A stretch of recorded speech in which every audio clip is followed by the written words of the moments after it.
Welcome back. आज हम बात करने जा रहे हैं एक नई वीडियो सीरीज के बारे में जो है मैन्युफैक्चरिंग सिस्टम सब्जेक्ट के बारे में। आज हम डिस्कशन करने वाले हैं what is manufacturing system. Manufacturing system क्या है, बरोबर है।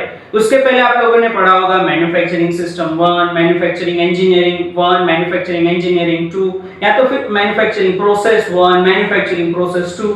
बट नाउ इस सेमेस्टर के अंदर क्या देखने वाले हैं, एडवांस मैन्युफैक्चरिंग सिस्टम। अभी की जो मैन्युफैक्चरिंग के कौन कौन से टेक्नोलॉजी का यूज कर रहे हैं, कौन सी मशीनरी का यूज कर रहे हैं प्रोडक्शन करने के लिए, जिसके बारे में आज हम लोग डिस्कशन करने वाले हैं। तो आइए फ्रेंड्स, हम लोग देखते हैं what is manufacturing system. Manufacturing system है क्या?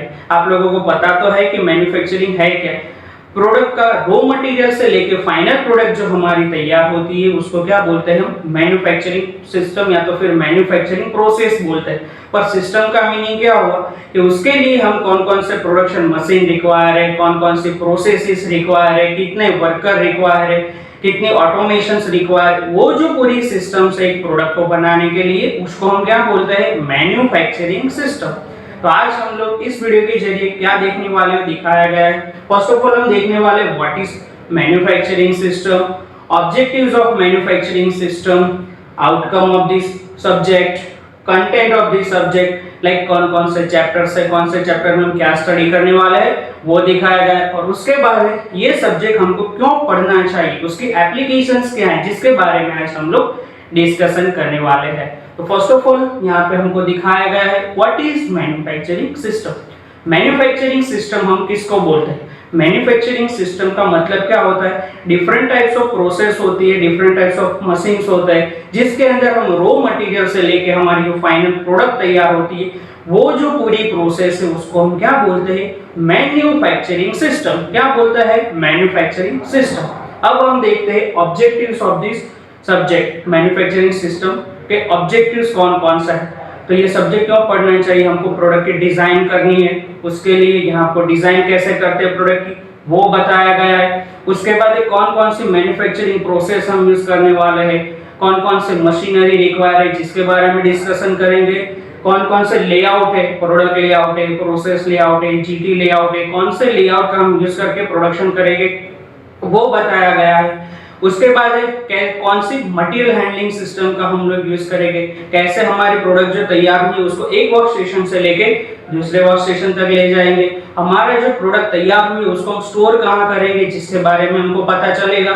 लास्ट के अंदर क्या दिखाया गया है कि कितने लेबर रिक्वायर है, हमारी पूरी प्रोसेस तो हो रही है पर उसके लिए हमको कितने लेबर रिक्वायर है, ह्यूमन रिसोर्स कितने रिक्वायर है वो पता चलता है। इसके जरिए यहाँ आपको ऑब्जेक्टिव्स दिखाए गए हैं। उसके बाद क्या दिखाया गया है, आउटकम ऑफ दिस सब्जेक्ट। ये सब्जेक्ट के आउटकम क्या है, ये सब्जेक्ट आप क्यों पढ़ रहे हो, ये सब्जेक्ट पढ़ने के बाद आपको क्या सीखने को मिलेगा। तो यहाँ फर्स्ट ऑफ ऑल आपको दिखाया गया है outcome of this subject, computer का यूज कैसे करते हैं। आप लोगों को तो ऐसा ही होगा कि कंप्यूटर और आईटी वाले ही कंप्यूटर का यूज कर सकते, नहीं फ्रेंड्स, हम लोग भी कंप्यूटर का यूज करते हैं, मैकेनिकल वाले कहाँ पे यूज करते हैं वो आप लोगों को पता चलेगा कि डिजाइन करने के लिए, प्रोडक्ट का प्रोसेस प्लान तैयार करने के लिए, उसकी टेस्टिंग करने के लिए हमको पता चलता है कि एक कंप्यूटर की मैकेनिकल इंजीनियर को कितनी रिक्वायरमेंट होती है। उसके बाद हमको पता चलता है कितने टाइप्स के लेआउट है, प्रोडक्शन लेआउट, प्रोसेस लेआउट, कौन सा लेआउट हमको यूज करना पड़ेगा हमारी प्रोडक्ट को मैन्युफैक्चर करने के लिए। उसके बाद FMS, flexible manufacturing system. Flexible manufacturing system क्या है, उसके कितने लेआउट है, उसके एलिमेंट कितने हैं जिसके बारे में हमको यहाँ पता चलता है। वो क्यों स्टडी करना चाहिए, क्योंकि हमको हमारी इंडस्ट्री को रिसेंटली जो फुल्ली ऑटोमेशन है उसके हिसाब से बनानी है, तो हमको पता चले कि हम कौन कौन से कंपोनेंट रिक्वायर है, कितने लेबर रिक्वायरमेंट है वो पता चलता है। उसके बाद दिखाया गया है ग्रुप टेक्नोलॉजी। ग्रुप टेक्नोलॉजी के अंदर कौन सा लेआउट यूज करना है, कौन सी कोडिंग सिस्टम हमको इस्तेमाल करनी है प्रोडक्शन के लिए, उसके बारे में हमको पता चलता है। लास्ट में दिखा है रोबोटिक्स।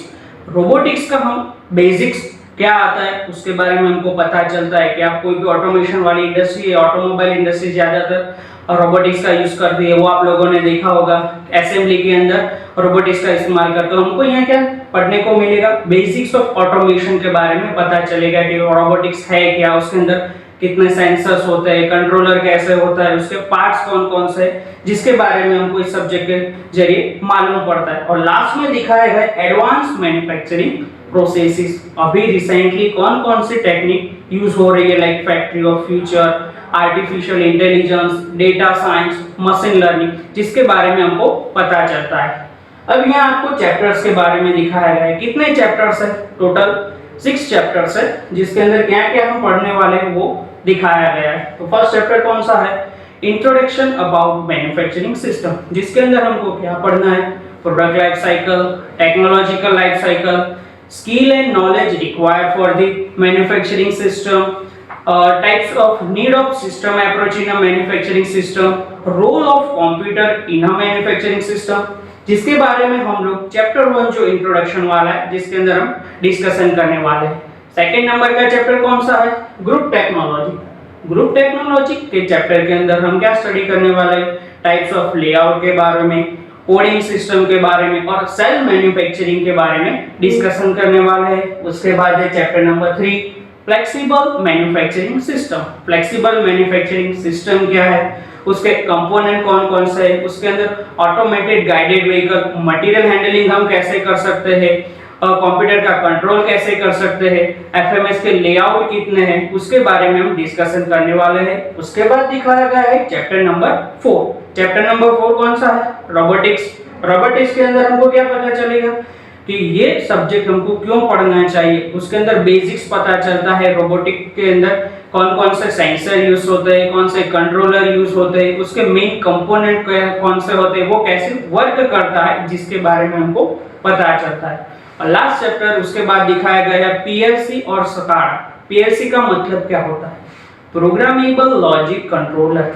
पीएलसी और स्काडा के अंदर हमको क्या स्टडी करना है? डिफरेंट टाइप्स ऑफ मोटर के बारे में, सर्वो मैकेनिज्म के बारे में, जो भी हमारी ऑटोमेशन इंडस्ट्रीज अभी चल रही है, जिसके अंदर ऑटोमेशन के ऊपर प्रोडक्शन हो रहा है, तो वो ऑटोमेशन के जरिए काम कर रहे हैं, तो उसके अंदर सर्किट का यूज कर रहे होंगे, तो उसके लिए कौन कौन से सर्किट यूज करते हैं, कौन से मोटर यूज करते हैं, जिसके बारे में हम स्टडी करेंगे। उसके बाद दिखाया गया है लास्ट चैप्टर जो है हमारा रिसेंट ट्रेंड्स। मतलब क्या हुआ कि अभी एडवांस कौन कौन सी मैन्युफैक्चरिंग टेक्नोलॉजीज आई हुई है, जिसके बारे में हम डिस्कशन करेंगे, like lean manufacturing, factory of future, artificial intelligence, जिसके बारे में हम डिस्कशन करने वाले हैं। लास्ट में यहाँ पे आपको दिखाया गया है एप्लीकेशन ऑफ दिस सब्जेक्ट। ये सब्जेक्ट हमको क्यों पढ़ना चाहिए, हमको पता चला उसके ऑब्जेक्टिव कौन कौन से, आउटकम कौन कौन से, पर ये सब्जेक्ट पढ़ने के बाद हमको कहाँ जॉब मिल सकती है, वो कौन से इंडस्ट्री के साथ लिंकअप है, तो कहाँ कहाँ इसकी एप्लीकेशन वो दिखाई गई है, like defence, agriculture, manufacturing, automobile, paper industry, steel industry, ये सब जगह पे एडवांस मैन्युफैक्चरिंग सिस्टम का इस्तेमाल होता है। Thank you.